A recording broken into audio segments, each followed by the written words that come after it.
तो हम पढ़ रहे हैं मीमांसा दर्शन। मीमांसा, ये जितने हमारे दर्शन हैं भारतीय वाङ्मय में, उनको दो भागों में विभक्त किया पहले बताया जा चुका है, आस्तिक और नास्तिक। आस्तिक दर्शन वो जो वेद सम्मत है, और नास्तिक वो जो वेद को नहीं मानते, वेद की सत्ता को स्वीकार नहीं करते, ईश्वर की सत्ता को स्वीकार नहीं करते, और साथ साथ में वो जितने भी वेद में कही गई बातें हैं, स्वर्ग नरक इत्यादि, उनको भी नहीं मानते हैं, वो ईश्वर को भी नहीं मानते हैं, तो वो नास्तिक हैं। और आस्तिक में वेद और ईश्वर की सत्ता मानने वाले। तो इन्हीं दर्शनों के क्रम में एक जो मीमांसा दर्शन आता है, जिसको हम पूर्व मीमांसा कहते हैं, वो है। तो इसका नाम जो है पूर्व मीमांसा, मीमांसा जो है ज्ञान परक उसका अर्थ है। मीमांसा माने जानना, किसी चीज की जिज्ञासा। तो जब हम जिज्ञासा से संबंधित बातें करते हैं, उसी को मीमांसा कहा जाता है। और हमने पहले एक शायद योग दर्शन के शुरुआत में पढ़ा था, कहीं पर पढ़ा था कि वेद के कांडों के बारे में हमने जानकारी ली थी।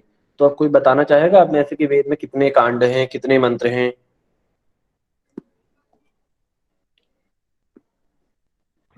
कांड तो सर तीन है, ज्ञान कांड, कर्म कांड और उपासना कांड।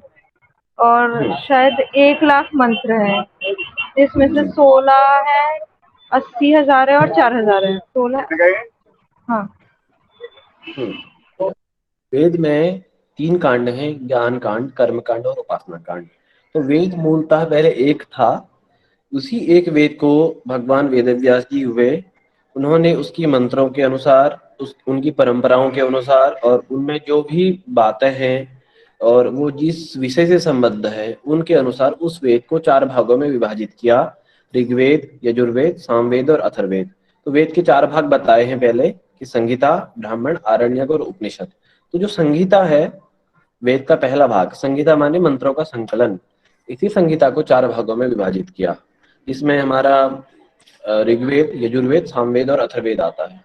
तो इन वेद के मंत्रों में, मतलब जितने भी संहिताएं हैं चार, इनमें 1 लाख मंत्र हैं। वैसे मंत्र अनंत हैं, लेकिन 1 लाख अभी जो पाए जाते हैं या माने जाते हैं मुख्य रूप से, वो 1 लाख हैं उपलब्ध जो है। तो इन 1 लाख मंत्रों में से इनको तीन भागों में विभाजित किया, ज्ञान कांड, कर्म कांड और उपासना कांड में। तो जो ज्ञान कांड है, उसमें जो है वेद के 16,000 मंत्र हैं, कर्म कांड में 80,000 मंत्र हैं, और उपासना कांड में 4,000 मंत्र हैं। दोबारा नोट कर लीजिए जिन्होंने नोट नहीं किया है। ज्ञान कांड में 16,000, कर्म कांड में 80,000 और उपासना कांड में 4,000 मंत्र हैं। तो टोटल 1 लाख मंत्र वेद के हो गए। तो जो ज्ञान कांड है, इसमें हमारा जो हमारी आत्मा है, आत्मा परमात्मा से संबंधित बातें बताई गई हैं, कि आत्मा की मुक्ति कैसे होती है, उसको धर्म के मार्ग पर कैसे हम ले जा सकते हैं, और उसको कैसे मुक्त कर सकते हैं, परमार्थ की बातें सारी। जो आप उपनिषद पढ़ते हैं, उसमें से बहुत सारे उपनिषद ज्ञान से संबंधित है। तो जैसे कठोपनिषद में बताया गया है, और जगह भी बताया है कि जो आत्मा है वो अजर है, अमर है, शाश्वत है, ऐसी बातें आत्मा से संबंधित, और उसको मुक्त करने के उपाय ज्ञान कांड में बताए। कर्म कांड में हम जितने भी यज्ञ करते हैं, हवन करते हैं, पूजा पाठ करते हैं, कर्म कांड करते हैं, और जितने हमारे यहाँ जो संस्कार होते हैं, षोडश संस्कार इत्यादि, इन सभी बातों का विवेचन, इनका तर्कपूर्ण विश्लेषण, इनका विस्तार, इनकी आवश्यकता, इनको करने की विधि, ये सब इनका वर्णन कर्म कांड में है। और उपासना कांड में निष्काम भाव से परमात्मा की उपासना करने का वर्णन है। तो उपासना कांड व्यक्ति जब संन्यास ग्रहण करता है, चार आश्रम हमारे यहाँ है, ब्रह्मचर्य, गृहस्थ, वानप्रस्थ और संन्यास। तो जो संन्यास आश्रम है, उस समय व्यक्ति के लिए वो चार कांड छोड़े, 4,000 जो मंत्र है वेद के, जो उपासना कांड के हैं, वो छोड़ दिए जाते हैं। वो व्यक्ति जो संन्यास ग्रहण करता है, उस समय उन मंत्रों का अध्ययन करता है। बाकी जो 96,000 मंत्र हैं, उन 96,000 मंत्रों को व्यक्ति अपने ब्रह्मचर्य और ग्रस्त और वानप्रस्थ, इन तीनों जीवन में उपयोग करता है, उनकी सार्थकता को सिद्ध करता है, उनको जानता है। तो जैसे हमारे यहाँ जनेऊ पहनते हैं, यज्ञोपवीत जो पहनते हैं, तो उसको भी जो उसका तागा होता है, उसको 96 बार लपेटते हैं हाथों में। तो उसका यही प्रमाण है कि जो प्रत्येक एक एक बार लपेटने का वेद के 1000 मंत्रों का प्रतिनिधित्व वो करता है। तो उसकी जनेऊ की भी बहुत महत्ता है। खैर वो विषय अलग है। तो अभी हम बात कर रहे थे कर्मकांड की। तो जो पूर्व मीमांसा है, एक समय ऐसा आया था कि जब हमारे देश में कर्मकांड के नाम पर विकृतियां होने लगी थी, लोग तरह तरह के पाखंड भ्रम फैला रहे थे। तो उस समय इस पूर्व मीमांसा नाम के दर्शन का उदय हुआ। कर्मकांड पहले से हमारे देश में, हमारी संस्कृति में, हमारे धर्म में अनादिकाल से मौजूद था, क्योंकि वेद का ही भाग है और वेद अनादि हैं, अपौरुषेयी हैं, शाश्वत हैं। लेकिन उस समय जब हमारे यहाँ बहुत ज्यादा रूढ़िवादिता पाखंड आ गया और बहुत सारे लोगों ने कर्मकांड को भी लोगों ने शक की दृष्टि से देखा। लोग ये कहते थे कि कर्मकांड पाखंड है, कुछ नहीं है। तो उस समय जैमिनी जी हुए और उन्होंने उसकी तर्कपूर्ण व्याख्या करी, और हमारे जितने भी यज्ञ वगैरह हैं उन सब का फल हमारे जो ग्रंथों में, वेद में इत्यादि में बताया गया, उनको सब सूक्ष्म सूत्र रूप में अपने ग्रंथ में रखा। और इसका जो उदय हुआ, जो पूर्व मीमांसा है, इसको विशेष रूप से कर्मकांड पर ही आधारित माना जाता है, क्योंकि कर्मकांड पर ही इसका पूरा विवेचन है। कर्मकांड को सिद्ध करता है, कर्मकांड की महत्ता को बताता है। और अगर हम देखें कि हमारे जीवन में कर्म का कितना महत्व है, तो आप पाएंगे कि आपके जीवन में प्रतिक्षण, हम गीता में भी पढ़ते हैं कि प्रकृतिर क्रियमाणानि गुणः कर्माणि कर्मशः, और न ही कश्चित् क्षणमपि जातु तिष्ठत्य कर्म कृत, कि कोई भी व्यक्ति, कोई भी साधक हर क्षण कोई ना कोई कर्म अवश्य करता है और बिना कर्म के वो रह नहीं सकता। इसलिए कर्मों की बहुत ज्यादा महत्ता है हमारे जीवन में, यही बात कर्मकांड पुष्ट करता है। लेकिन उन्हीं कर्मकांड में कुछ विधियों का, कुछ नियमों का प्रतिपादन, और जो यज्ञ होते हैं उनको करने का अधिकारी कौन है। हर आदमी हर चीज नहीं कर सकता। जैसे हम कहते हैं, आज तो लोग कुतर्क करने लगते हैं कि हम भी ये वाला हवन करेंगे, ये यज्ञ करेंगे, कोई भी व्यक्ति किसी भी प्रकार से आहुति दे सकता है। तमाम तरह के समाज में भ्रम फैलाए जा रहे हैं, लोग जीन्स पहन के भी हवन कर रहे हैं। तो इन सब बातों का वहां पर पूरी तरह से खंडन किया गया है। हर चीज के लिए एक विधि बताई है। जबकि जो जैसे हम कहते हैं कि वेद और जितने भी हमारे कर्मकांड वाली चीजें हैं सारी, ये सब हमारे अच्छे के लिए हैं, भलाई के लिए हैं। तो इनको हर व्यक्ति क्यों नहीं कर सकता। तो आप देखेंगे कि जितने भी हमारे आयुर्वेद हैं, ग्रंथ हैं, या आप एमबीबीएस जो लोग करते हैं, डॉक्टर हैं, तो वो लोग सब समाज की भलाई के लिए ही होते हैं। लेकिन क्या हर व्यक्ति ऑपरेशन कर सकता है? क्या हर व्यक्ति किसी का भी इलाज कर सकता है? उसके लिए एक विशेष व्यक्ति की आवश्यकता होती है, जो उस क्षेत्र में पढ़ाई किया हो, जिसने उसके बारे में अच्छे से जाना हो, वहां पर प्रैक्टिकल किया हो, प्रशिक्षण लिया हो, तब जाकर वो सफल ऑपरेशन कर सकता है। ठीक इसी प्रकार से जो यज्ञ है, हवन है, इसके लिए भी हर व्यक्ति अधिकारी नहीं होता, हर व्यक्ति पात्र नहीं होता। लेकिन जो पात्र है वो सबकी भलाई के लिए इन यज्ञों को, इन हवनों को करता है। तो इसी बात का विवेचन इस पूर्व मीमांसा में किया गया है। तो अब हम नए पीडीएफ की ओर बढ़ते हैं।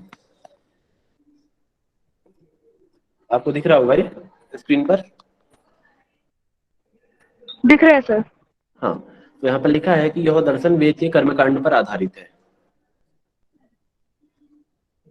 अभी इसको बंद ही करते हैं, ठीक है। तो मैंने पहले बता दिया है कि जो वेद के 2-3 कांड हैं, ज्ञान कांड, कर्म कांड और उपासना कांड, उनमें कर्म कांड पर मुख्य रूप से ये आधारित है, और कर्म कांड को पुष्ट करता है, कर्म कांड को बल प्रदान करता है। कर्म कांड की आवश्यकता, उसके उद्देश्य, और उसके द्वारा कैसे हम मोक्ष की प्राप्ति कर सकते हैं, इस पर बल देता है। और उसमें करने की विशेष विधियां क्या है। भक्ति कोई भी कर सकता है, भक्ति के लिए विशेष विधियों की आवश्यकता नहीं होती। लेकिन जब हम, जैसे आपके घर में सामान्य चीजें होती हैं, जिनको हम हल्दी और लौंग, इलायची, अजवाइन, तो साधारण नुस्खे कोई भी अप्लाई कर लेता है। लेकिन जब हम आयुर्वेदिक औषधियों में बात करते हैं, भस्म की, रसायन की, तो उस बारे में हमें कौन बताएगा? कोई आयुर्वेद आचार्य, जो अच्छा आयुर्वेद वाला होगा, जो जिसने उस विषय का अध्ययन किया होगा, वही बताएगा ना। तो ठीक, यहाँ पर कर्मकांड में भी ये बातें अप्लाई होती है कि अगर आप भक्ति से इलाज कर रहे हो, अपने जीवन को भक्ति में बना रहे हो, तो कोई विशेष विधि की आवश्यकता नहीं है। लेकिन जब आप कर्मकांड से साधन कर रहे हो अपने मोक्ष मार्ग का, तो वहां पर एक एक विधियां हमारे जीवन के लिए आवश्यक है। और अगर विधियां गलत हो जाए तो पूरा यज्ञ निष्फल हो सकता है, पूरा यज्ञ पापमय हो सकता है। तो इन्हीं बातों पर यहाँ पर बल दिया गया। तो इसका जो लक्ष्य है मोक्ष प्राप्ति है, और प्रणेता इसके जैमिनी है। अब माफ कीजिएगा, पीडीएफ मैंने ऐसे ही बनाया क्योंकि मेरे पास कोई संसाधन नहीं था जिससे मैं टाइप कर सकता था। मैंने एमएस वर्ड में अपने मन से ऐसे ही टाइप किया था ये। तो जैमिनी दर्शन इसको कहा जाता है क्योंकि जैमिनी ने लिखा, और इसका जो आधारभूत ग्रंथ है पूर्व मीमांसा सूत्र है। ऐसा इसमें शायद मैंने लिखा नहीं, भूल गया मैं, तो आप नोट कर लीजिए, इसका ग्रंथ है पूर्व मीमांसा सूत्र। तो इसको हम कर्म मीमांसा, धर्म मीमांसा और देवता कांड नाम से भी जानते हैं। क्योंकि कर्म मीमांसा इसलिए कहते हैं, कर्मों का वर्णन है, धर्म के बारे में भी इसमें खूब विस्तार से वर्णन किया गया है, तो धर्म मीमांसा भी कहा गया। और देवता कांड, देवता कांड इसलिए कहा गया, वैसे इसके कुछ अध्यायों को देवता कांड कहते हैं, लेकिन पूरे ग्रंथ को भी कहीं कहीं पर देवता कांड नाम से भी जाना जाता है। तो देवता कांड माने विशेष जो हमारे देवता हैं, इंद्र आदि 10 दिक्पाल और अधिदेवता, प्रत्याधिदेवता, इन सब के बारे में भी यहाँ पर वर्णन मिलता है। तो मीमांसा का अर्थ मैंने बता ही दिया है, जिज्ञासा, मनन अथवा विचार।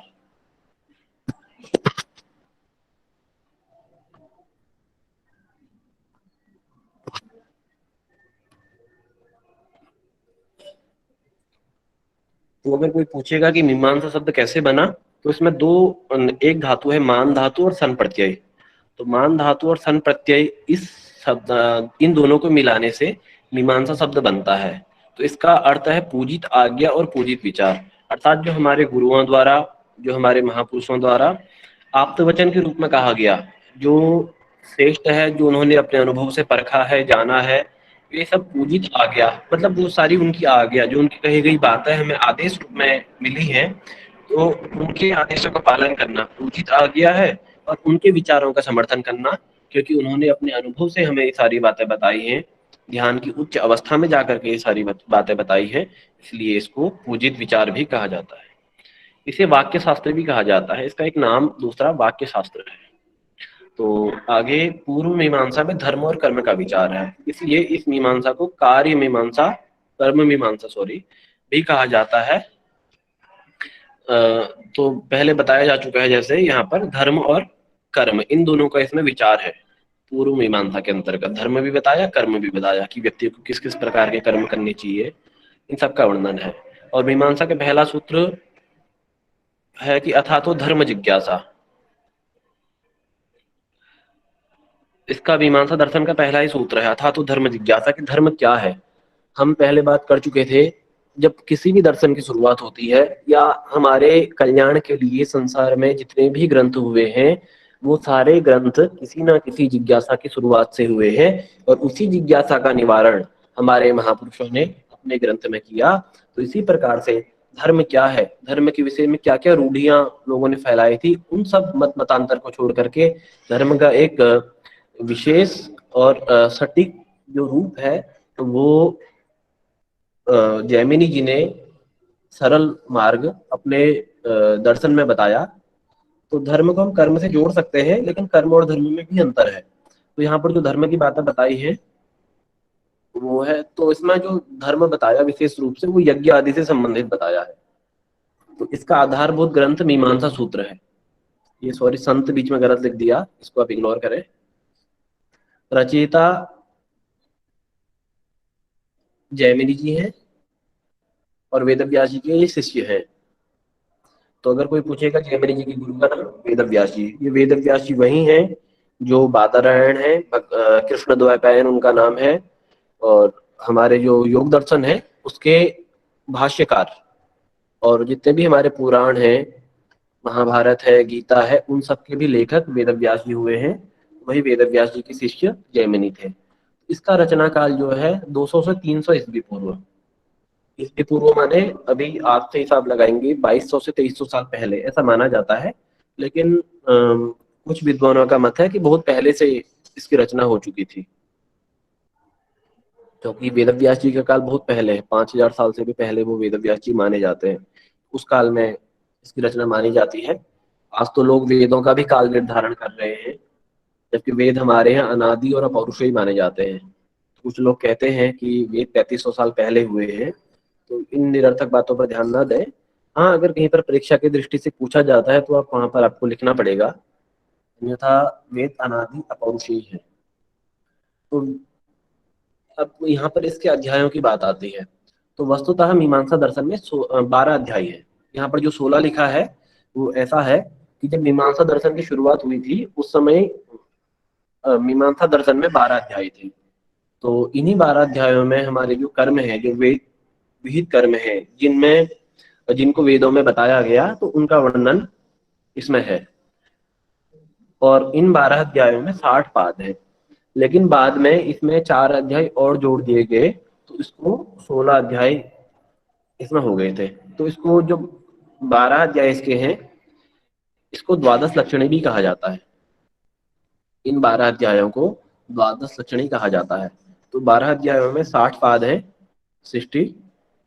लेकिन जब 4 जोड़ देते हैं तो इसमें 64 पाद हो जाते हैं। मतलब लास्ट के जो 4 अध्याय हैं उनमें एक एक पाद और है। तो रामानुजम, ये मेरे से मिसप्रिंट हो गया था, इसको जो रामानुजाचार्य है, रामानुज रामानुज ने इसको षोडश अध्याय भी कहा है।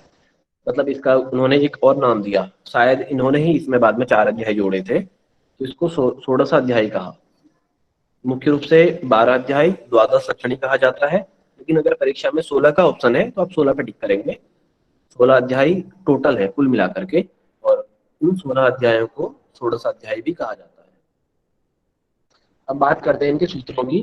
तो इनके सूत्रों में विवाद है। सूत्रों में कोई इनमें 2652 मानता है, कोई 2633 मानता है, कोई 2644 मानता है, कोई 2742 मानता है। तो जो ये है स्क्रीन में आपको दिख रहा होगा 2652 और 2633, ये संख्या ऐसी मानी जाती है। लेकिन जो एक न्यायमाला ग्रंथ है, ये प्रमाणिक ग्रंथ है, इसकी टीका है मीमांसा सूत्र की, मीमांसा दर्शन की। इस दर्शन से हमें पता चलता है इसमें 2742 सूत्र हैं। तो सबसे ज्यादा सूत्र भी ये बता रहा है, और वो सारे के सारे सूत्र, उनकी व्याख्या इस न्यायमाला में की गई है। तो इसके आधार पर हम कहते हैं कि इसमें 2742 सूत्र हैं। अब इसमें जो यज्ञ है वो 5 प्रकार के यज्ञों का इसमें वर्णन किया गया। तो आप में से कोई बताना चाहेगा कि 5 यज्ञ कौन कौन से हैं?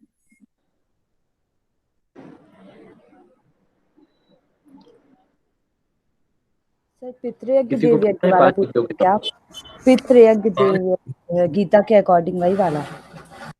बताइए मीनाक्षी जी, जी सर, आपने ये बताइए। जो देव यज्ञ पितृयज्ञ है यही वाला आप बोल रहे हैं जो हम्म। गीता में वर्णन किया गया है? सर 2 याद है, हाँ 3 नहीं बता। याद है। पितृयज्ञ देव यज्ञ क्या अश्वमेध। किया गया? और जी बताइए बाकी लोग। चलिए मैं बता देता हूँ। आवाज तो आ रही ना अब तक सभी तक?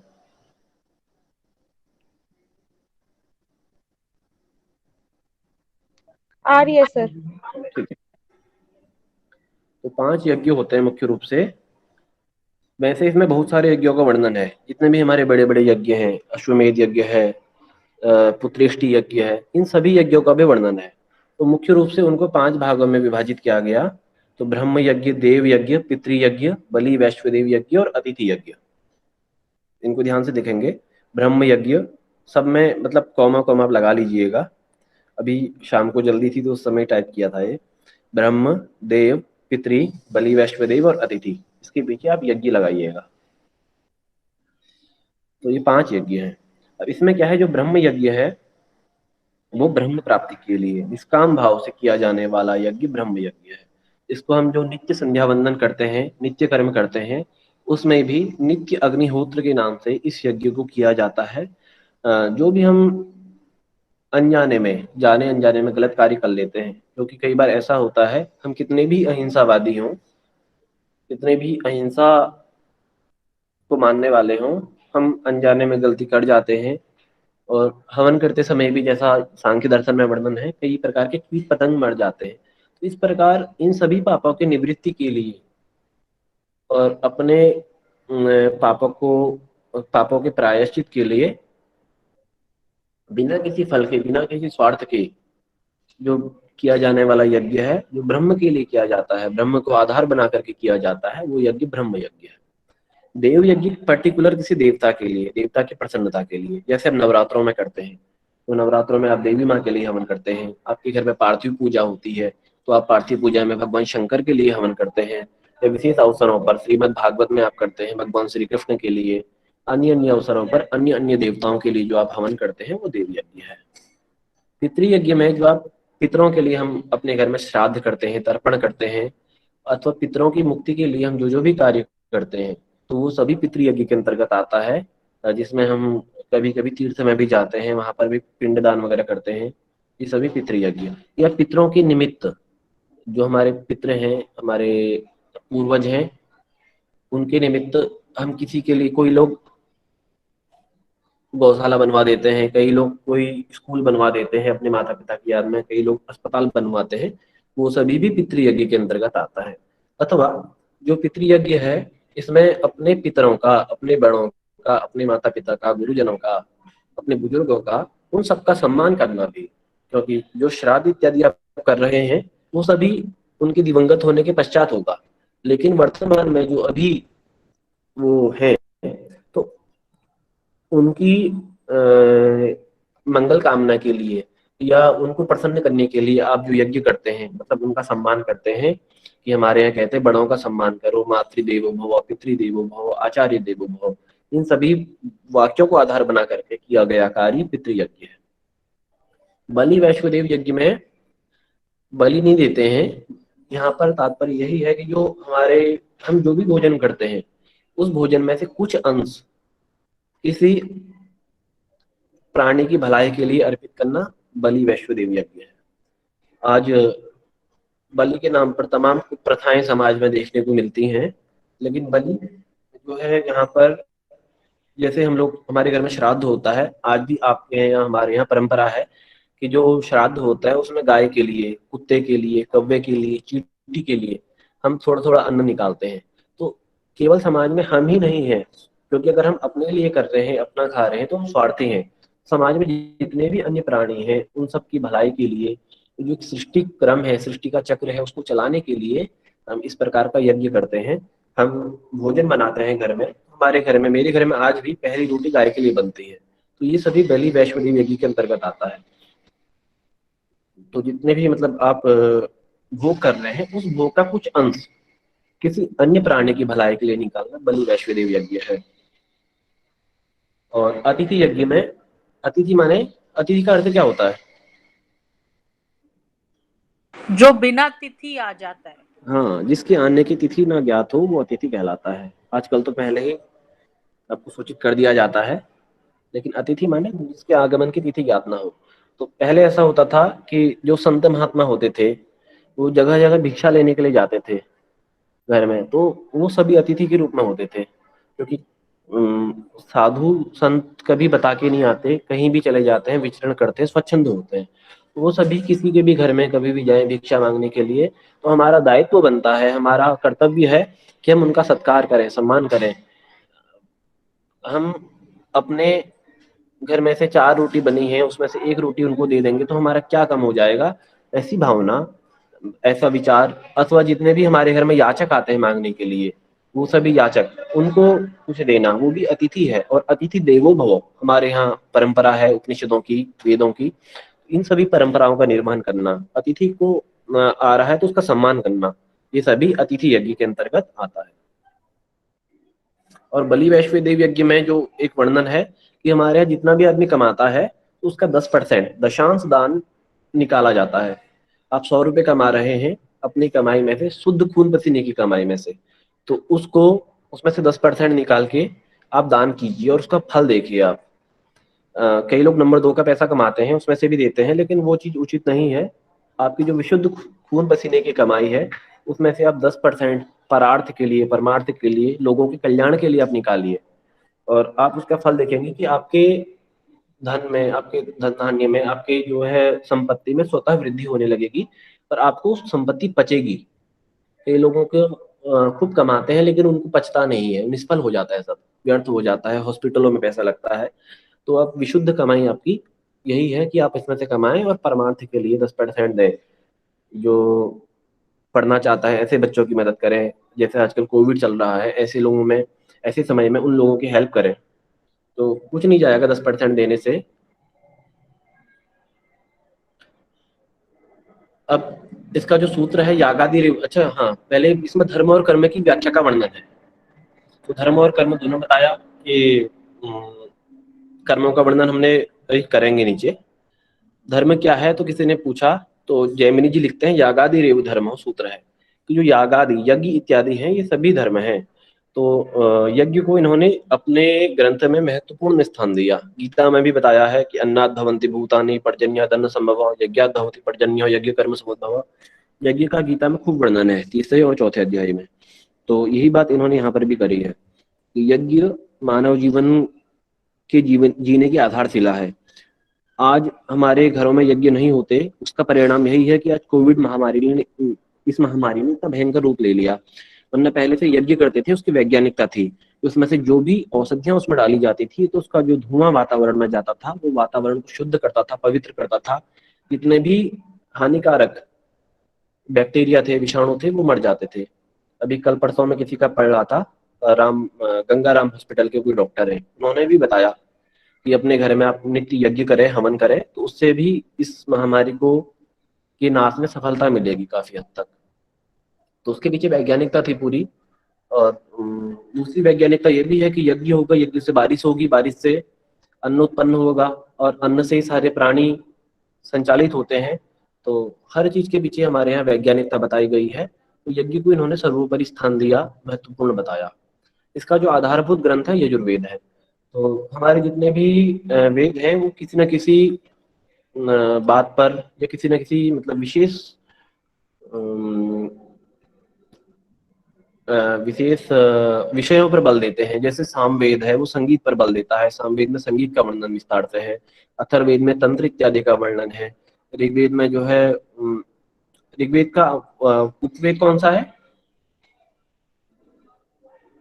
अथर्ववेद। अथर्ववेद। उपवेद, ऋग्वेद का उपवेद। आयुर्वेद है क्या सर? आयुर्वेद मेरे ख्याल से है, कई लोग अथर्ववेद को उसका उपवेद मानते हैं। लेकिन जो यजुर्वेद है, यजुर्वेद में कर्मकांड पर बल दिया। जैसे संगीत, सामवेद में संगीत को उन्होंने खूब बताया है। तो यजुर्वेद में जितने भी मंत्र हैं वो सारे कर्मकांड से संबंधित है। आज भी जो जितने घरों में कर्मकांड होता है, शादी विवाह पूजा पाठ वगैरह, उन सब में यजुर्वेद के मंत्रों का ही उच्चारण किया जाता है। यजुर्वेद के मंत्रों का संकलन जो संहिता है यजुर्वेद में वहां पर है। वहां से कर्मकांड के मंत्रों को ग्रहण करके कर्मकांड कराया जाता है, पूजा पाठ करवाई जाती है। तो इसका आधारभूत ग्रंथ यजुर्वेद है। यजुर्वेद में कर्मकांड की पूरी मीमांसा है और उसी से संबंधित इन्होंने पूर्व मीमांसा लिखा। तो इन्होंने अपने दर्शन को 3 भागों में विभाजित किया। इसमें प्रमाण विचार, तत्व विचार और धर्म विचार। प्रमाण विचार माने जितने भी प्रमाण हैं उन प्रमाणों के बारे में बताया इन्होंने। तत्व विचार में जितने तत्व हैं अभी इनके बारे में हम चर्चा करेंगे, और धर्म विचार में धर्म से संबंधित बातें बताई। परमाणु विचार में परमाणु की बातें करी कि परमाणु के द्वारा प्रमेय को, जैसे अभी श्वेता जी ने पूछा था प्रमेय क्या है, कि जिसको जाना जाता है। तो ईश्वर को या आत्मा को जानने के लिए आत्मा प्रमेय है, ईश्वर प्रमेय है। जिन जिन चीजों को जाना जाता है वो सभी प्रमेय है। उन प्रमेयों को जानने के लिए जिन प्रमाणों का आश्रय लिया जाता है वो प्रमाण है, और प्रमेय माने जिनको जाना जाता है। तो प्रमाण इन्होंने 6 बताए हैं। तत्व बताए इन्होंने जिसमें पदार्थ वगैरह हैं, उनकी बात अभी आगे बताएंगे। और धर्म का भी विचार किया गया। तो मीमांसा के 2 मत हैं मुख्य रूप से, एक प्रभाकर मत है, कुमारिल मत है। हुआ क्या कि जब मीमांसा दर्शन लिखा गया तो इनके 2 शिष्य हुए थे जैमिनी जी के, कुमारिल और प्रभाकर। कई लोग इनको शिष्य बोलते हैं, कई लोग कहते हैं कि बाद में हुए। तो इन दोनों की आपस में बनती नहीं थी, परस्पर विरोधी थे। तो इन्होंने एक दूसरे का खंडन किया कुछ बातें, क्योंकि सूत्र तो मीमांसा ही है, मीमांसा सूत्र के आधार पर ही इन्होंने अपने अपने मत को अपने अपने ग्रंथों में लिखा। लेकिन कहीं कहीं पर इन दोनों के मत भिन्न है। तो इस प्रकार से 2 मत बने। और एक और मत आता है, वो मत उसको बोलते हैं मिश्र मत। कुछ मिश्र है वो। तो 3 मत होते हैं। तो कुमारिल और प्रभाकर 2 मुख्य हैं। अगर कोई पूछेगा कि मीमांसा दर्शन के कितने संप्रदाय हैं, तो मुख्य रूप से 2 संप्रदाय हैं, कुमारिल संप्रदाय और प्रभाकर संप्रदाय। कुमारिल मत या प्रभाकर मत। तो जो प्रमाण है, मीमांसा दर्शन 6 प्रमाणों को मानता है मुख्य रूप से। प्रत्यक्ष, अनुमान, उपमान, शब्द, अर्थापत्ति और अनुपलब्धि। हम चर्चा कर चुके थे इनके बारे में, दोबारा चर्चा नहीं करेंगे। अर्थापत्ति और अनुपलब्धि, इसके बारे में परसों हमने चर्चा नहीं की थी, तो इसमें से आप में से कोई बताए अर्थापत्ति और अनुपलब्धि क्या है। अर्थापत्ति तो सर वो होती है कि देखकर अर्थ लगा लेना, कि कोई इंसान मोटा है तो ये सोच लेता हमारे सामने तो नहीं खा रहा तो जरूरी है रात में खाता होगा छुप कर, वो बताया था। और अनुपलब्धि का मतलब किसी के ना होने का भी हमें पता होना, वो होता है अनुपलब्धि।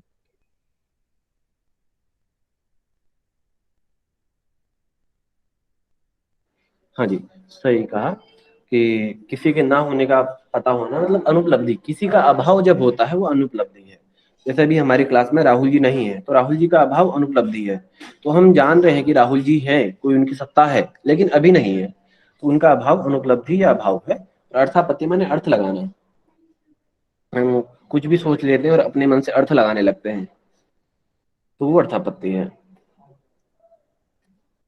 हमने परमाणु को भी खूब विस्तार से पढ़ा था पहले की कक्षाओं में, जिन लोगों को नहीं पता वो दोबारा पढ़ें। तो ये है 6 प्रमाण। अब इसमें क्या है कि जो प्रभाकर जी हैं, जैसे मैंने पहले ही बताया कि वो इनमें आपस में थोड़ा मतभेद था। प्रभाकर अनुपलब्धि को प्रमाण नहीं मानते, प्रमाण मानते हैं लेकिन स्वतंत्र नहीं मानते। जैसे हमारे यहाँ योग दर्शन में 3 माने हैं, प्रत्यक्ष, अनुमान और शब्द। तो जो 6 के 6 प्रमाण हैं, इन 6 के 6 प्रमाणों का उन 3 प्रमाणों के अंतर्गत ही उन्होंने अंतर्भूत कर लिया। उन 3 प्रमाणों में ही जो बाकी 6 प्रमाण हैं उनको ग्रहण कर लिया। ठीक इसी प्रकार से जो अनुपलब्धि है, अनुपलब्धि को भी ये किसी प्रमाण के अंतर्गत ग्रहण करते हैं। तो अनुपलब्धि को स्वतंत्र प्रमाण की सत्ता नहीं मानते। तो ये प्रभाकर जी 5 प्रमाण मानते हैं, कुमारिल जी 6 प्रमाण मानते हैं। तत्व विचार, तो तत्व मतलब जितने भी चीजों पर, जितने भी विषयों पर इन्होंने अपने ग्रंथ में व्याख्या की है, वो सभी तत्व के अंतर्गत आते हैं। इन्होंने ऐसे कोई तत्वों की संख्या नहीं बताई है। जैसे योग दर्शन में 26, सांख्य में 25 बताए हैं। यहाँ पर इन्होंने स्वर्ग, नर्क, आत्मा, मोक्ष, देवता इत्यादि सभी के बारे में बात करी है। परमाणु को भी मानते हैं। परमाणु कहते हैं कि नित्य है, जैसे आत्मा नित्य है वैसे ही परमाणु भी नित्य है। पर आत्मा नित्य है, आत्मा को जो द्रव्य है, जैसे 9 द्रव्य होते हैं, पृथ्वी, अप, तेज, वायु, आकाश, काल, दिक, आत्मा, मन। उन 9 द्रव्यों में आत्मा भी एक द्रव्य है, और आत्मा नित्य है, अविनाशी है, ज्योति स्वरूप है, ज्ञाता है, ज्ञाता माने जानने वाला है, सब कुछ जानता है और भोगता है, भोग करता है। और ईश्वर की सत्ता गौण रूप में मानते हैं। इसमें कई लोग विवाद है। कई लोग कहते हैं कि गौण ने ईश्वर को प्रधान मानते हैं, लोगों ने सूत्रों को अर्थ का अनर्थ कर दिया है। और कई लोग कहते हैं कि इन्होंने ईश्वर को प्रधान माना है। और कुछ लोगों का यह भी मत है कि शुरू में ईश्वर को गौण माना गया है, और बाद बाद में ईश्वर की प्रधान सत्ता, ईश्वर को पूरा एक प्रधान, जैसे योग दर्शन में माना है, पूर्ण स्थान ईश्वर को योग दर्शन में मिला है। ठीक इसी प्रकार से यहाँ पर भी ईश्वर को पूर्ण स्थान मिला है। और मीमांसा गौण वर्ड का मीनिंग क्या होता है? गौण माने secondary. Okay sir, thank you. क्योंकि जैसे ये मानते हैं कि ये कहते हैं कर्म ही सब कुछ है, यहाँ पर लिखा भी हुआ कि कर्म का ही फल मिलता है। तो जो लोगों का मत है, कुछ लोग ये कहते हैं कि ये ईश्वर पर ज्यादा भरोसा नहीं करते, ईश्वर को मानते हैं लेकिन कर्म के फल को ज्यादा मानते हैं कि आदमी जैसा कर्म करेगा वैसा उसको फल मिलेगा, ईश्वर इतना महत्वपूर्ण नहीं है, ऐसा लोगों का विचार है। लेकिन अगर हम मीमांसा दर्शन पढ़ेंगे, उसके बारे में जानेंगे, तो पाएंगे कि ईश्वर को इन्होंने पूर्ण स्थान दिया। क्योंकि मीमांसा के जितने भी ग्रंथ हैं उनमें अर्थ संग्रह वगैरह, इसका ग्रंथ है एक, अर्थ संग्रह बहुत प्रसिद्ध है। वहां पर भी और भी जगह पर इन्होंने खूब वर्णन किया ईश्वर का, यज्ञ में और सभी जगह पर ईश्वर को, देवताओं को निमित्त मान करके इन्होंने कार्य किया, अपने ग्रंथ में बताया। तो ईश्वर को स्थान देते हैं ये, लेकिन लोगों में मतभेद है, तो हम उसमें कुछ नहीं कह सकते, बस जानकारी के लिए हम आपको बता रहे हैं। तो 7 पदार्थ मीमांसा मानता है। अच्छा, योग दर्शन में, सॉरी, न्याय में 7 पदार्थ कौन कौन से हैं? न्याय में नहीं, वैशेषिक में। द्रव्य, गुण, कर्म, सामान्य, विशेष, समवाय और अभाव। अभाव, बहुत बढ़िया। अगर आपको वो 7 याद है तो ये भी याद हो जाएंगे। ये भी 7 मानता है, 2 भिन्न है बस। तो द्रव्य है, सेम वही चीज है। द्रव्य वहां पर 9 बताए हैं, यहाँ पर भी द्रव्य 9 बताए हैं। गुण 24 वहां भी बताए गए हैं, यहाँ भी बताए हैं।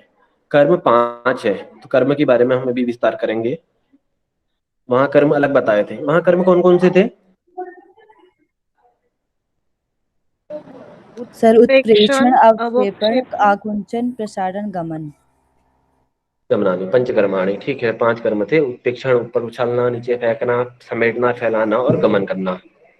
यहाँ पर जो कर्म है नित्य, नैमित्तिक आदि, तो उसके बारे में भी आगे चर्चा करेंगे। सामान्य भी एक पदार्थ के रूप में है यहाँ पर। इन्होंने उसके 2 भेद माने हैं। समवाय, जिसको हम परतंत्रता यहाँ पर कहते हैं, तो वहां पर वैशेषिक दर्शन में इसको हम समवाय के नाम से जानते हैं। तो समवाय नाम से भी एक पदार्थ है। तो बाकी जो है 2 बचे हैं, और शक्ति और सादृश्य। तो वहां पर 2 भिन्न है, यहाँ पर 2 भिन्न है। ये विशेष को नहीं मानता और अभाव को नहीं मानता है। तो यहाँ पर ये जो है शक्ति और सादृश्य, इन दोनों को मानता है। तो द्रव्य 9, गुण 24, 5 कर्म, सामान्य 2, समवाय भी 2 हैं, शक्ति और सादृश्य। 4 प्रकार के अभावों का वर्णन यहाँ पर भी है। प्राग भाव, प्रध्वंसा भाव, अत्यंता भाव और अन्योन्या भाव। क्या होते हैं प्राग भाव, प्रध्वंसा भाव? उमा जी को छोड़ के बाकी कोई बताए। परसों ही पढ़ा था हमने। बताया था वस्तु के उत्पन्न होने के पहले उसमें रहने की जो, जैसे मिट्टी में घड़ा, और प्रध्वंस मतलब कार्य के नाश होने पर उसका कार्य का ना रहना, और अन्योन्य मतलब बताया था 2 वस्तु में किसी एक का होना। जैसे कि गाय में आपने बताया था सींग होती है और कुत्ते में नहीं होती है। और अत्यंता भाव याद नहीं है सर। अत्यंता भाव क्या है? अत्यंत अभाव जो हमेशा के लिए अभाव होता है, जिसमें जैसे बांझ का बेटा। हाँ, वंध्या पुत्र, बांझ का बेटा, जो कभी हो ही नहीं सकता, तो वो अत्यंता भाव, जिसकी कोई सत्ता दुनिया में नहीं है। अन्योन्या भाव में सत्ता है उसकी, उस वस्तु की, लेकिन वो दूसरे में है, उस विषय में नहीं है, दूसरे में है। जैसे हम कह रहे हैं कि कुत्ते के सींग, तो वो अन्योन्या भाव है। सींग तो होते हैं, सींग की सत्ता है, गाय में होते हैं, बैल में होते हैं, भैंस में होते हैं। लेकिन अगर कोई कुत्ते के सींग कहेगा तो अन्योन्या भाव, दूसरे में है, लेकिन उस जिसकी हम बात कर रहे हैं उसमें नहीं है। लेकिन अत्यंता भाव में हमेशा के लिए अभाव रहना, वो अत्यंता भाव है। कर्मों का वर्णन जो है 5 प्रकार के बताए इन्होंने। नित्य, नैमित्तिक, काम्य, निषिद्ध और प्रायश्चित। क्या है ये कर्म? कोई जानता है इनके बारे में? जी सर, बताऊं मैं? आपको छोड़ के कोई और व्यक्ति? सर मैं बताऊं? क्या नाम है? मीनाक्षी। और कोई?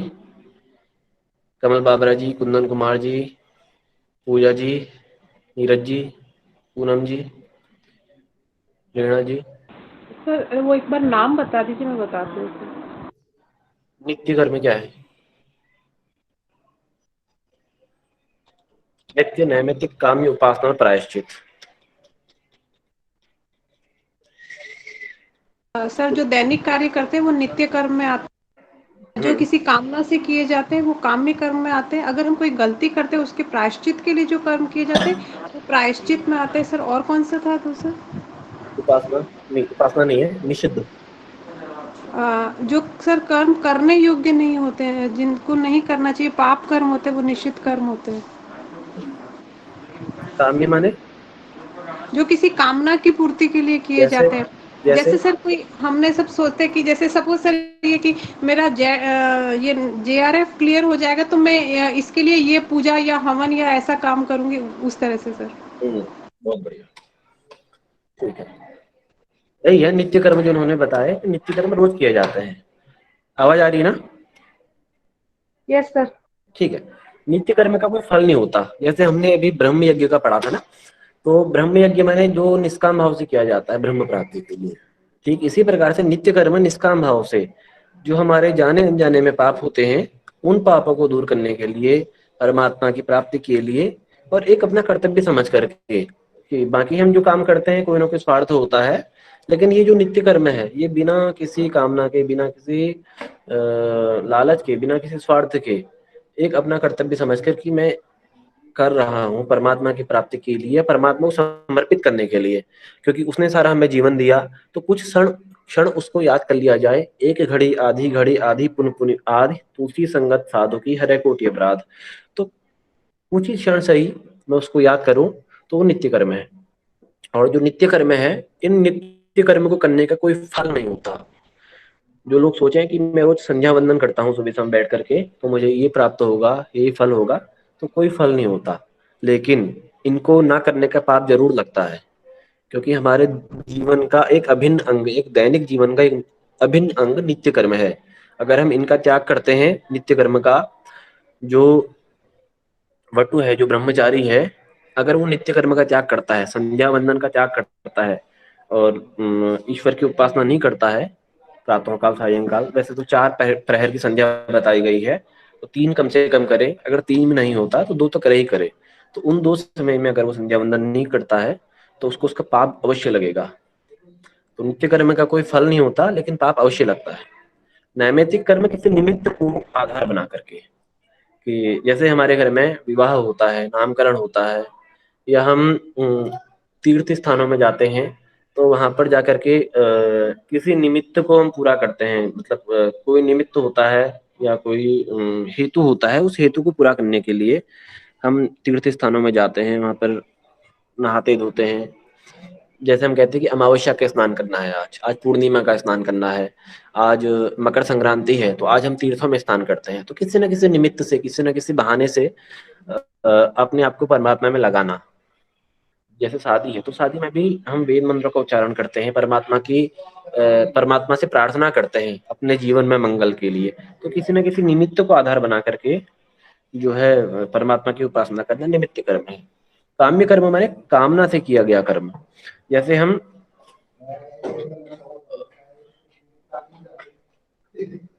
कामना माने जैसे पुत्रेष्टि यज्ञ करते हैं, पुत्र की प्राप्ति के लिए किया गया यज्ञ। अश्वमेध यज्ञ करते हैं, तो अश्वमेध यज्ञ का ये फल बताया कि अगर 100 अश्वमेध आपने कर लिए तो आपको इंद्र पद की प्राप्ति होगी। तो बलि ने किए थे 99 और 100वें में वो फेल हो गया, वहां पर वो घाटा खा गया। तो किसी न किसी कामना को पूरा करने के लिए परमात्मा की उपासना करना स्वार्थवश होती है, तो ये काम्य कर्म है। स्वार्थवश नहीं कह सकते, लेकिन परमार्थवश भी हो सकती है, पर कामना होती है। कामना की पूर्ति के लिए किया गया कार्य काम्य कर्म कहलाता है। निषिद्ध माने जो वर्जित है। वर्जित का अर्थ जो हमारे शास्त्रों में, अच्छा योग दर्शन में क्या बताया इन निषिद्ध कर्मों को? कृष्ण कर्म, कृष्ण कर्म बताया, और भी कुछ बताया जो हमारे अहिंसा आदि है ना। तो अगर हम उनके विपरीत बातें करते हैं तो क्या होता है, उसको क्या क्या बोलते हैं? वितर्क भाव ने प्रतिपक्ष वाला बहुत सर। बढ़िया, वितर्क। तो जितने भी हमारे अहिंसा आदि कर्म हैं, ये योग दर्शन में योग साधक के लिए अभिन्न अंग है उसके जीवन का। तो हम इनके विपरीत कार्य कर रहे हैं, अहिंसा की जगह हम हिंसा कर रहे हैं, सत्य की जगह झूठ बोल रहे हैं, ब्रह्मचर्य का पालन नहीं कर रहे हैं और चोरी कर रहे हैं। तो ये सारे वितर्क हैं, और वितर्कों को ही निषिद्ध कर्म कहा गया कि जो करने योग्य नहीं है। हिंसा करना, मदिरा पान करना, परस्त्री गमन करना और चोरी करना, डकैती करना, ये सारे जो हैं निषिद्ध कर्म है। प्रायश्चित कर्म में अगर हमने कोई गलती से पाप कर दिया या पहले पाप किया है, हमें उस समय पता नहीं है कि ये पाप है, तो बाद में उस पाप के निवारण के लिए किया गया कार्य प्रायश्चित कर्म है। जैसे एक व्रत होता है चांद्रायण व्रत, तो चांद्रायण व्रत में जैसे जैसे सूर्य सॉरी जी बोलिए। तो जैसे जैसे जो चंद्रमा है, चंद्रमा जब उगता है पूर्ण अपने उत्कर्ष पर होता है, तो वैसे वैसे व्यक्ति भोजन करता है, और चंद्रमा जब क्षीर्ण होता है तो भोजन करना व्यक्ति बंद कर देता है। तो अपने पापों के प्रायश्चित के लिए इस प्रकार से, या कोई व्यक्ति पाप कर देता है तो उस पाप की निवृत्ति के लिए बोलता है कि मैंने उस समय ये गलती कर दी थी, अब मैं इसकी निवृत्ति के लिए रोगियों के लिए हॉस्पिटल बनवा रहा हूँ, मतलब गलती होगी और गलती का प्रायश्चित करने के लिए प्रायश्चित कर्म होते हैं। अच्छा, जैसे हमारे यहाँ सत्कार्यवाद मानते हैं योग दर्शन में, न्याय वाले असत्कार्यवाद को मानते हैं। तो जो मीमांसक हैं, मीमांसक आख्यातिवाद और कुमारिल आख्यातिवाद और विपरीत ख्यातिवाद मानते हैं। तो जो प्रभाकर हैं, प्रभाकर जी आख्यातिवाद को मानते हैं और कुमारिल विपरीत ख्यातिवाद को मानते हैं। तो आख्यातिवाद माने भ्रम, किसी चीज के बारे में भ्रम हो जाता है, जैसे हम विपरीत रस्सी और सांप वाला बोलते हैं, तो वो है आख्यातिवाद। और विपरीत ख्यातिवाद भी इस टाइप से ही कुछ है, वो आपको मैं कल बता पाऊंगा, एकदम मुझे अभी ध्यान नहीं आ रहा है विपरीत ख्यातिवाद क्या है करके। और इन्होंने अंत में जो बताया कि मोक्ष क्या है, मोक्ष दुख की आत्यंतिक निवृत्ति ही मोक्ष है। आत्यंतिक माने, आत्यंतिक का अर्थ क्या होता है? परमानेंट। परमानेंट, हमेशा के लिए खत्म हो जाना दुखों को। तो कई लोग कहते हैं कि हमें आनंद प्राप्त होता है, सुख प्राप्त होता है, तो मोक्ष है। तो ये उसका खंडन करते हैं, कहते हैं कि सुख तो स्वर्ग में भी होता है, लेकिन स्वर्ग क्षीर्ण होने वाला है, स्वर्ग कुछ समय के लिए है, फिर उसके बाद से उसकी सत्ता नष्ट हो जाती है कर्मों के आधार पर। लेकिन जो दुखों की आत्यंतिक निवृत्ति, जैसे सांख्य दर्शन बताता है, तो उसी प्रकार से यहाँ पर भी मोक्ष को बताते हैं। अब इनके जो ग्रंथ हैं वो देख लीजिए। जो इसका जो आधारभूत ग्रंथ है मीमांसा सूत्र, जैमिनी ने लिखा, पहला है। अब यहाँ से आप देखिए कि इस पर जो भाष्य है वो सबर भाष्य है, ये शाबर भाष्य उसको बोलते हैं। तो उसके रचयिता सबर स्वामी, तो उन्होंने इस ग्रंथ पर भाष्य लिखा।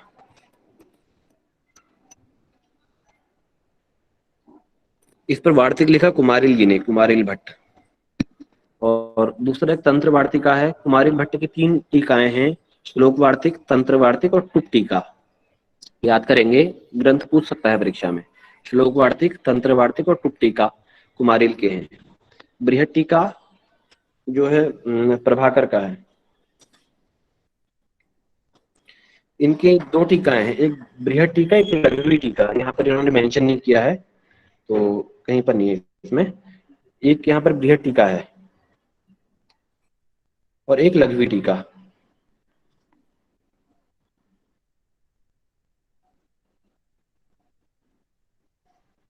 स्क्रीन पर ऐसा ही लिखा जा रहा है, तो आप इसको लिख लीजिए, लघवी टीका। ये भी प्रभाकर की है।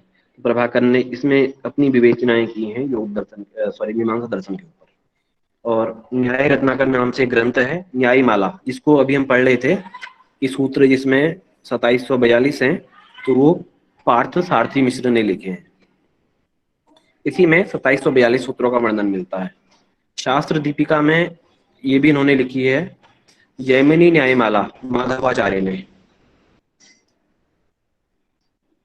और मीमांसा न्याय प्रकाश आपदेव ने लिखी। अर्थ संग्रह, मैंने अभी बताया था कि अर्थ संग्रह इसका बहुत प्रसिद्ध ग्रंथ है। तो अर्थ संग्रह लोगाक्षी भास्कर, बहुत प्रसिद्ध ग्रंथ है। अगर कोई पूछेगा, अर्थ संग्रह पूछ सकता है अगर ग्रंथों के बारे में परीक्षा में आया तो लोगाक्षी भास्कर ने, ये ज्यादा अच्छा है। न्याय विवेक नाम से ग्रंथ है, या नई विवेक पता नहीं क्या है, इसको तो मैं भी पहली बार ही सुन रहा हूँ। तो भवनाथ बहुदेव हुए हैं, इन्होंने लिखा है। तो ये आपका मीमांसा दर्शन यहीं पर इसका जो परिचय है सामान्य वो पूरा हो गया। अगर आपको इसमें कोई संशय, कोई प्रश्न, कोई दुविधा है तो आप पूछिए, निवारण किया जाएगा। सर अगर पूछेंगे कि इसमें कितने प्रमाण हैं तो किनका कंसीडर करेंगे हम? तो ऐसे कभी जो दुविधात्मक प्रश्न होते हैं वो कभी नहीं आते हैं। अगर पूछेगा कि प्रभाकर के मत में कितने प्रमाण हैं, तो आप बताइएगा कि 5 है और कुमारिल जी के मत में 6 है। Okay sir. सर शक्ति और सादृश्य का मतलब एक बार बता दीजिए। शक्ति और सादृश्य मैं आपको देख के बता पाऊंगा। सादृश्य माने समानता होती है, शक्ति माने शक्ति, जो शक्ति होती है ना, ताकत, उसको।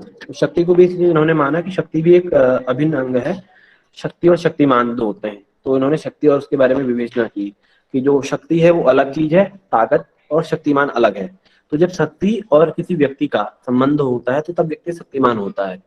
तो शक्ति की अपनी सत्ता है, और जब वो व्यक्ति के पास चली जाती है तो व्यक्ति शक्तिमान हो जाता है। तो वो शक्ति है, किसी वस्तु की कार्य करने की शक्ति, क्षमता, किसी यंत्र की, किसी व्यक्ति की, किसी पुरुष की अथवा प्रत्येक जानवर की, तो शक्ति का भी इन्होंने यहाँ पर वर्णन किया।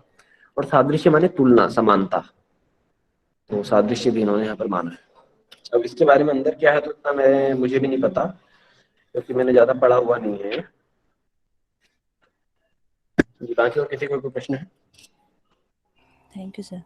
तो ये जो जितने शास्त्र, ये फिलॉसफी, जो दर्शन हम लोग पढ़ रहे हैं, ये क्या 1 by 1 डेवलप हुआ है कि पहले न्याय हुआ, फिर वैशेषिक हुआ, फिर पूर्व मीमांसा है, ऐसे क्या 1 by 1, one after the another develop हुए हैं? हाँ, लेकिन इसमें सबसे प्राचीन जो माना जाता है सांख्य दर्शन माना जाता है। मतलब एक साथ नहीं हुए हैं, सारे आगे पीछे हुए हैं, क्रम है उनका, और वो क्रम निर्धारित नहीं है, क्योंकि जितने भी दर्शन हुए हैं उनके काल के विषय में मतभेद हुआ है। कोई बोलता है कि ये इतने साल पहले था, तो दूसरा अगला खंडन करने लगता है कि 200 ने 300 साल पहले था। लेकिन उनका आगे पीछे हुए हैं, और जो एक हुआ है तो सब एक दूसरे के पूरक है। जैसे जो हमारा सांख्य दर्शन है वो सिद्धांत पर ग्रंथ है, वो सिद्धांत के बारे में बताता है, और योग दर्शन उसका व्यवहारिक पक्ष बतलाता है। तो एक सैद्धांतिक ग्रंथ है, दूसरा व्यवहारिक ग्रंथ है।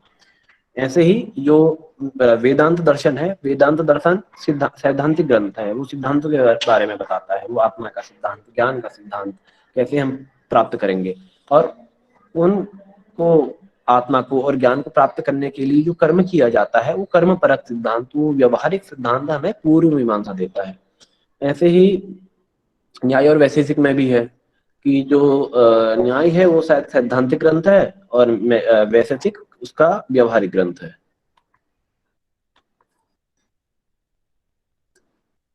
और किसी को कोई प्रश्न है? जी बोलिए। हाँ, ये बादरायण जो है ये ब्रह्मसूत्र वाले और ये एक ही है क्या? हाँ, एक ही है। और ये वेद व्यास का काल कौन सा है फिर? ये वेदांत दर्शन और ये समकालीन है या पूर्व? वेद व्यास जी का समय बहुत पहले से माना जाता है। आप जितने ग्रंथ पढ़ेंगे हमारे बहुत पुराने पुराने पुराणों में भी उस समय भी वेद व्यास जी का काल माना जाता है, और बाद तक मेरे ख्याल से वो काफी लंबे समय रहे। तो उनके शिष्य बाद में हुए होंगे, उस समय ये लिखा गया जो मीमांसा है, पूर्व मीमांसा। सर ये पूर्व मीमांसा है तो ये पहली होगी, और वेदांत मतलब उत्तर मीमांसा तो बाद में होगी। नहीं, मीमांसा पहले हुई है, उत्तर मीमांसा। उत्तर मीमांसा पहले हुई है क्या? पूर्व मीमांसा शायद बाद में हुई है, शायद। ऐसा? मैं आपको देख के बताऊंगा एक बार इसमें क्या है इसका चक्कर। जहाँ तक ऐसा है सुनाई में आया कि वेदांत जो है पहले हुआ था। हाँ, तो ये क्योंकि वेद व्यास जो है वो उनके गुरु बताए हैं, तो लेकिन जहाँ भी ये है मतलब खंडन वंडन है वहां पे पूर्व पक्ष में पहले पूर्व मीमांसा आता है। हाँ, नाम में तो पहले न्याय भी आता है, फिर वैशेषिक आता है, फिर सांख्य योग, फिर पूर्व मीमांसा, उत्तर मीमांसा आता है। लेकिन सांख्य दर्शन सबसे पहले माना जाता है।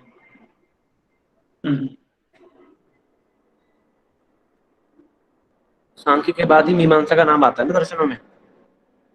लेकिन जब वेद व्यास जी जो है इन्होंने श्रीमद् भागवत लिखा, तो वहां पर महर्षि कपिल और माता देवहूति का पूरा वर्णन है श्रीमद् भागवत में।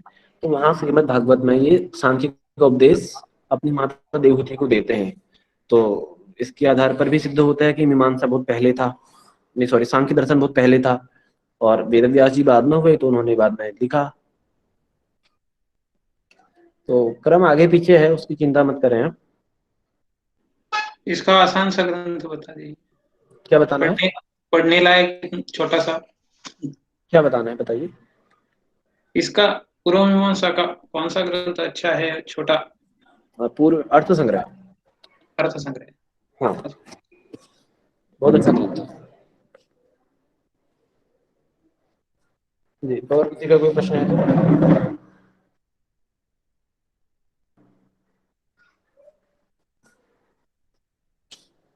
आपकी अगली क्लास है? नो सर, आज क्लास नहीं है। ठीक है, तो ठीक है, आप लोग पढ़िए, मैं ये पीडीएफ ग्रुप में भेज दूंगा आपको। तब तक के लिए नमस्कार, धन्यवाद। Okay, thank you sir. सभी ग्रुप को जल्दी से लेफ्ट कर दे, क्योंकि रिकॉर्डिंग जो हो रही है ना वो स्टॉप नहीं कर सकते हैं के सर। तो सब लेफ्ट करेंगे तो अपने आप रिकॉर्डिंग स्टॉप हो जाएगा।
प्लीज सभी जल्दी से लेफ्ट करेंगे।